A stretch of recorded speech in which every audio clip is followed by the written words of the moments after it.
Fl-aħħar sigħat 13 persuna oħra fiequ mill-Coronavirus f'pajjiżna u ma fetx l-ebda każ ġdid. Ħabbret dan f'konferenza tal-aħbarijiet is-Supretendent tas-Saħħa Pubblika il-Professur Charmaine Gauci fejn qalet ukoll li t-total ta' nies imfejqa telaq għal 514. Qalet li fl-aħħar sigħat saru 1193 test biex it-total ta' testijiet issa qabeż is-66,000. Il-każijiet attivi bħalissa jammontaw għal 94. Il-Professur Gauci qalet li dan in-numru huwa frott il-koperazzjoni u ħidma sfiqa ta' 20 ta' professjonisti u l-koperazzjoni tal-pubbliku. Numri bħallum li għanna 0 cases tiġi fost ħafna ħidma ta' ħafna nies.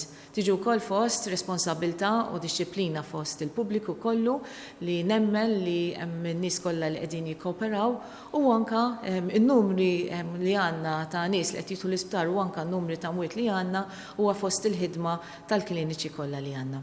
Il-Professur Gauci qalet li hemm 13 il-pazjent bil-COVID-19 fl-isptar Sir Paul Boffa, 6 pazjenti rikonverati f'Mater Dei u l-isptar St. Thomas, rispettivament, u każijiet oħra fl-isptar Keren Grek. Meta mistoqsija dwar is-sitwazzjoni għall-anzjani u persuni vulnerabbli oħra li qegħdin jirċievu servizzi bħal home help, il-Professur Gauci qalet li baqa' għaddej u li minn dawn is-servizzi ma ħarġux każijiet ġodda ta' Coronavirus.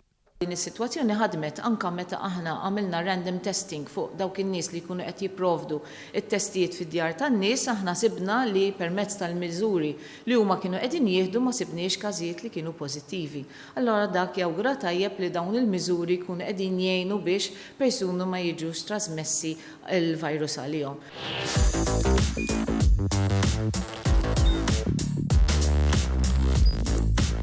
Idħol fuq one.com.mt u hemmhekk tista' tara l-programmi kollha li jxandru fuq One permezz ta' One Play.